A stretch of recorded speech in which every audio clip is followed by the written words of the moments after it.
Marilyn Rose Monroe, yes, that was her name, though no one dared call her anything but Grandma, sat alone in her small California kitchen at 11:02 p.m. The fridge hummed like an old friend who knew all her secrets. For 3 years she'd lived on canned soup and double socks in winter, tutoring ESL online till 2 a.m., selling her mother's china on eBay, just to fill a mason jar labeled Hawaii Dream. Every skipped latte, every no to lunch invites, every cold night with the thermostat at 62 degrees Fahrenheit, into the jar it went. $21,763.84. She'd memorized the number. She'd already packed 6 zippered bags, each with a grandchild's name in her neat cursive. Sunscreen, Aloha Grandma Loves You keychains, a tiny bottle of lavender oil, James's favorite. Her own duffel held 2 sundresses she hadn't worn since 1998, a framed photo of James laughing on their honeymoon, and a lavender candle for the beach memorial she'd planned for 3 years. The phone buzzed. Nathan. You won't be joining us. Tanya prefers to keep it just her family. You've done your part by paying. Nathan. Don't take it wrong, Mom. It's simpler. She stared until the screen died. No call. No thank you. No lie wrapped in kindness. Just a cold deletion. She'd seen it coming in fragments. Tanya correcting her in front of the kids. Actually, we say passed away, not kicked the bucket. Rolling her eyes at honeymoon stories, hosting Thanksgiving at her mother's and texting the address the day before. Christmas 2022. Everyone in red sweaters. Marilyn in blue. Oh, you're not into matching, Mom. But Nathan? Her Nathan? The boy who drew her with a cape in 2nd grade. My mom saves the day? The one who brought pink tulips every March, even from Colorado? She opened her laptop. The travel fund blinked. $21,763.84. 6 linked cards. Her name only. A single button freeze account. She didn't click. Not yet. Instead, she opened a blank document and typed, Carol's son hasn't called since cancer. Louise buried husband last fall, still sets his plate. Francis raised grandkids, not invited to graduation. Beverly sleeps on a cot beside her brother's hospital bed. She saved it as the ones who deserve the ocean. What will Marilyn do when the last thread of hope snaps? The mason jar started in 2020. Marilyn found it behind the flower after James died. She wrote hope on a strip of masking tape and stuck it on. First deposit, $5 from skipping a movie. Then $20 from selling his old fishing rods. Then $100 from tutoring a Korean student who cried when she passed her citizenship test. Every dollar had a memory. The $47 from canceling cable. She watched free YouTube yoga instead. The $18 from wearing James's old flannel instead of buying a coat. The $9 from eating oatmeal for dinner 3 nights straight. She'd booked the villa herself. 5 bedrooms, oceanfront, fire pit, flat walkways for Tanya's mother's knee. She'd called the travel agent 17 times. Can the beds be firm? The kids like soft. And a gluten-free chef? Olivia's celiac. She'd even ordered custom t-shirts. Family Forever 2023 in hibiscus pink. But the signs were there. Thanksgiving 2021. Tanya took a just the kids photo. Marilyn stood holding pie cropped out. Christmas 2022. Matching sweaters. Marilyn's was blue. Easter 2023. Tanya said, Nathan's mom is here too. Like she'd wandered in off the street. Still Marilyn clung to the dream. Hawaii will fix it. The ocean doesn't lie. That night, after the text, she unpacked her duffel. The lavender candle rolled out. She set it beside James's photo. The honeymoon one, him with sunburn, wearing a bedsheet toga, laughing so hard his eyes disappeared. She whispered to the photo, When did I become the ATM with wrinkles? The next morning, the travel agency email arrived. 8 passengers confirmed. Nathan, Tanya, Olivia 8, James Jr. 6, Tanny, Mom, Tanya's dad, Tanya's sister, Tanya's sister's boyfriend. No 9th name. No Marilyn. No grandma. Tanya called at 3 p.m. voice syrupy. Everything set money-wise? Final payment hits tomorrow, right? Marilyn. Anything you need me to bring? Motion sickness bands. Tanya. Oh no. Rest Marilyn. We've got it. You focus on you. The line went dead. Marilyn opened the lockbox. Account holder: Marilyn Rose Monroe. Authorized users: none. Will she let them fly on her wings and land without her? Marilyn didn't sleep. She sat in James's old lookout chair, the one facing the birdbath he'd installed in 2003. The wind chime he bought on their 35th anniversary sang a single note. She opened the banking app. Travel fund: $21,763.84. 6 linked cards. 1 toggle freeze mode. A note: all transactions paused. Manual authorization required. She didn't click. Not yet. Instead, she messaged Nathan. Let me know if you need help with the kids' bags. I have extra Dramamine. Read. No reply. That was the moment. Not the text. Not the email. This silence after a lifetime of showing up. She clicked freeze. The icon turned blue. Activated. Cards disabled. No alert to them. No email. They'd find out at 8:15 a.m. at LAX, when the airline counter beeped declined. She opened her notebook, James's old fishing log, now her legacy. Page 1. The Forgotten Women. Carol. Son stopped calling after chemo. Louise. Still irons her husband's shirts. Frances. Raised 3 grandkids not invited to prom. Beverly. Hasn't slept in a real bed in 6 years. Nora. The worst part of old age is invisibility. Lucille. Retired librarian, never seen the ocean. She called Carol first. Hawaii. 1 week. No catch. Carol laughed then cried. Why me? Because someone should see you. Over 48 hours. Tanya posted beach hats on Instagram. Nathan texted the group chat. Ready for takeoff. Olivia sent a voice note. Grandma, we're gonna see sea turtles. Marilyn saved it. Pressed play. Whispered. I'm sorry, baby. But someone has to teach them presents. The resort emailed. Booking canceled per account holder. Funds reversed. Her fund would refill dollar by dollar. She packed James's photo in bubble wrap. The lavender candle. A new dream. What happens when they board a plane with no paradise to land in? Departure day. 8:27 a.m. Marilyn sipped coffee from the mug Nathan made her in 4th grade. Uneven handle. #1 grandma in purple paint. Her phone buzzed. Nathan. Error at check-in. Can you check the account? Nathan. Card declined. Kids freaking out. Voicemail. Mom, please. Just call. We can talk. She kept the phone face down. She pictured it. Tanya waving the card like a broken wand. Olivia crying. But Grandma paid. Nathan sweating. It's a glitch. Tanya's mom. Did she forget? 10:40 a.m. Nathan. We're boarding. Call me. They flew. No villa. No luau. Just a budget motel with a broken AC. Marilyn walked to the garden. The birdbath shimmered. A neighbor waved. Spring break plans. Soon, she smiled. Refunds rolled in. Resort. $12,400. Flights. $4,800. Luau $1,200. Snorkeling. $860. Her fund grew. She called the travel agent. Same villa.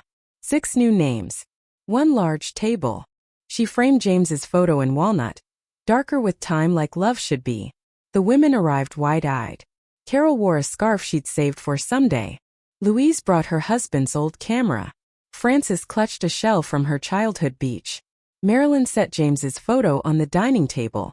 No one moved it. That night, under hanging lanterns, waves whispering, they ate. Carol refilled wine. To being seen. Beverly. To sleeping in a real bed. Frances cried at the ocean view. I thought I'd never. They didn't talk about who forgot them. They talked about who they remembered. Marilyn lit the lavender candle. This was for them. But it was always for us. What will the women confess under the Hawaiian stars? The villa glowed. 6 women, 1 table, no hierarchy. Night 1 truth circle. Carol. My son said chemo made me look sick. Haven't heard from him in 3 years. Louise. I still set Bill's coffee cup. He died in 21. Nora. I wrote 47 postcards to my daughter. None answered. Marilyn listened. No advice. Just presence. Day 2 snorkeling. Frances, 78, saw her first sea turtle. She sobbed into her mask. Night 2 letters to 30-year-old selves. Beverly. You don't have to earn love. Lucille. Your story matters.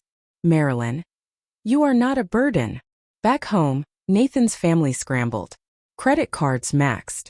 Motel charges. Tanya blamed bad planning. Nathan texted. We messed up. Kids are confused. Can you return the deposit? We're in a bind. Deposit? Marilyn laughed. Every cent was hers. She closed the laptop. In Hawaii, the women danced hula in the living room. Carol taught Beverly the sway. Nora wrote a postcard to herself. To Nora, age 74, you made it. Love, Nora, age 74. Marilyn walked the shore alone. The moon painted silver on every wrinkle. She whispered to the waves. I let go of the family that erased me.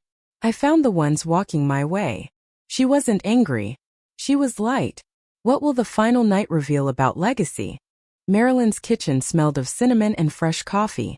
She'd invited 12 women, 6 from the Hawaii trip, 6 new names from her notebook. The table groaned under potluck dishes. Carol's apple pie, Louise's lemon bars, Frances's famous chili. She'd hung a sign on the fridge. The Scene Women Fund, $22,104.92. Refunds plus small donations from church friends who heard whispers. Beverly arrived first, carrying a photo album. I finally slept in my own bed. First time in 6 years. The women sat in a circle. No agenda. Just stories. Nora. I wrote my daughter again. She replied. One line. I'm sorry. That's enough for now. Lucille. I wore the lei to the library. A little girl asked if I was a queen. I said yes. Marilyn listened. Her heart wasn't heavy anymore. Then the doorbell. Nathan stood on the porch, eyes red, holding a wilted tulip bouquet. Mom, can we talk? She let him in. The women froze. Nathan. We're drowning in debt. The motel, the rebookings. Tanya's stressed. The kids ask about you. Marilyn poured tea. Sit. He sat. The women watched like quiet guardians. Nathan. I was wrong. I let Tanya. I should have fought for you. Marilyn. You didn't fight. You erased. Nathan. Can you help? Just a little? For the kids. Marilyn slid the Scene Women Fund jar across the table. This is for women who've given everything and been forgotten. You're not one of them. Nathan stared at the jar, then at the women. Carol's scarf. Louise's steady gaze. He stood. I understand. He left the tulips. The women clapped. Not loudly. Just enough. Marilyn smiled. Next meeting, October. Hawaii. 6 new sisters. What happens when the prodigal son returns empty-handed? Nathan came back 3 weeks later. This time with Tanya. They sat in the living room. Tanya wore sunglasses indoors. Tanya. We're sorry. Truly. The kids made a card. She slid a crayon drawing. We miss Grandma's cookies. Marilyn looked at it. Olivia's handwriting. James Jr. a stick figure turtle. Nathan. We want to make it right. Family dinner? Your house. Marilyn. I have a dinner. Every Sunday. With women who don't need apologies to show up. Tanya removed her glasses. Eyes puffy. I was wrong. I thought structure. My family. I didn't see you. Marilyn. You looked past me. Like a waitress who'd already been tipped. Silence. Nathan. Will you come to Olivia's birthday? She wants you. Marilyn. I'll send a gift. From the fund. They left. No money. No promises. Just a crack in the wall. That night, Marilyn opened her notebook. New trip. October 14th to 21st. Guests. Denise, Gladys, Ruth, Evelyn, May, Pearl. She called the travel agent. Same villa. Add a yoga deck. And a piano. The Ocean Sisters group chat exploded. Frances. I'm learning piano for the trip. Carol. I'm bringing my mother's recipe book. Marilyn packed James's photo again. The walnut frame now had 12 signatures in silver ink. She walked to the bird bath. The water rippled. A text from Olivia on Nathan's phone. Grandma, will you teach me to make cookies when you come back? Marilyn replied. When you come to me, I'll teach you. And we'll light a candle for Grandpa. Will the grandchildren bridge what their parents broke? October. The villa again. 6 new women. Denise. Caregiver hadn't left her mother's side in 20 years. Gladys. Lost her home to medical bills. Lived in a studio with her cat. Ruth. Sang lullabies to an empty nursery. Her daughter gave up the baby. Evelyn May Pearl. Widows, librarians, teachers. Each with a story folded like a letter never sent. Marilyn set James's photo on the table. 12 old signatures. 6 new ones added in gold. Night 1 piano circle. Francis played Somewhere Over the Rainbow on the villa's old upright. Tears fell into the keys. Day 2 beach yoga. Denise, who hadn't stretched in decades, touched her toes and laughed like a girl. Night 3 letter burning. Each woman wrote a regret on rice paper. Gladys. I should have left him sooner. Ruth. I should have kept the baby. Marilyn. I should have seen my worth sooner. They burned them in the fire pit. Ashes flew like freed birds. Back home, Olivia's birthday came. Marilyn sent a box. Cookie cutters shaped like turtles. A lavender candle. A note. Light this when you miss me. I'm always here. Nathan texted a photo. Olivia lighting the candle, eyes closed. Marilyn saved it. The Scene Women Fund. $28,450. Donations poured in $5, $10, $100. A GoFundMe titled, Send a Grandma to the Sea. Marilyn smiled at the screen. What happens when the fund becomes a movement? Part 11, 537 words. Tanya sent a video. 3 minutes. Filtered. Tanya. Marilyn, I was wrong. I excluded you. I was insecure. My mom, my sister. I thought blood was thicker. But you're the heart. Please forgive me. She cried. Real tears. Marilyn watched once. Then deleted. Not out of hate. Out of peace. She didn't need the video. She had the villa. The women. The fund. A new email. GoFundMe reached $50,000. Message from a stranger. My mom died never seeing the ocean. Thank you for giving others what she didn't get. Marilyn replied. Book a trip. In her name. We have a spot. The Ocean Sisters grew to 40. Private Facebook group. Weekly Zoom calls. Marilyn started a podcast. Grandma True Stories. Episode 1. The Night I Froze Paradise. Downloads. 1.2 million in 48 hours. Comments. I froze my son's college fund after he called me old baggage. Best decision. Taking my mom to Hawaii next month. Thank you. Marilyn read them in bed. James's photo on the nightstand. She whispered. We did it, love. Will the podcast bring Nathan back into the light? Or push him further into shadow? Podcast Episode 5. The Grandchildren Knock. Olivia 9 and James Jr. 7 showed up at Marilyn's door. Alone. With backpacks. Olivia. Daddy said we could visit if we promised to be good. Marilyn knelt. You're always good. They stayed a week. Baked turtle cookies. Lit the lavender candle every night. Olivia asked, Did Grandpa love the beach? Marilyn. He loved it because he shared it with me. Now I share it with you. Nathan called on day 5. They ran away. I'm coming to get them. Marilyn. They're safe. Come for dinner. No money talk. He came. Tanya stayed in the car. Dinner. 12 women plus 2 kids plus 1 son. Nathan watched Carol teach Olivia piano. Louise braid James Jr.'s hair. He cried into his chili. After he said, I want to help. With the fund. With the trips. Marilyn. Earn it. Start by showing up. Every Sunday. He nodded. The kids left with Nathan. But Olivia hugged her tight. I want to come on the next trip. Marilyn. You will. When you're ready to see. Can a grandchild heal what a child broke? Part 13, 536 words. The Ocean Sisters bought a van. White. Named the Memory Maker. First road trip, Big Sur. 8 women. James's photo in the dashboard. They stopped at every lookout. Sang old songs. Ate sandwiches on the hood. Marilyn drove. Wind in her silver hair. Back home, the fund hit $100,000. A donor. In memory of my mother who died waiting.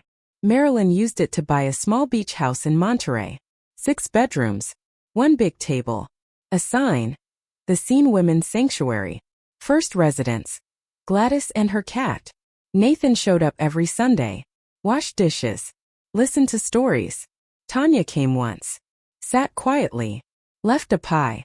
Olivia spent summers. Learned to surf. Marilyn's podcast hit 10 million downloads. She started a scholarship, the James Monroe Grant, for grandmothers returning to school. First recipient, Frances, age 79, studying marine biology. What happens when the sanctuary opens its doors to the world? The sanctuary's first open house. 200 women. From 50 states. Marilyn stood on the porch. James's photo in her hands. She spoke. I was erased. I froze a dream. I built a new one. Not with anger. With presence. A woman in the back raised her hand. My son banned me from his wedding. Can I come? Marilyn. There's a bed with your name on it. Olivia, now 10, stood beside her. Held the mic. Olivia. My grandma taught me, family isn't blood.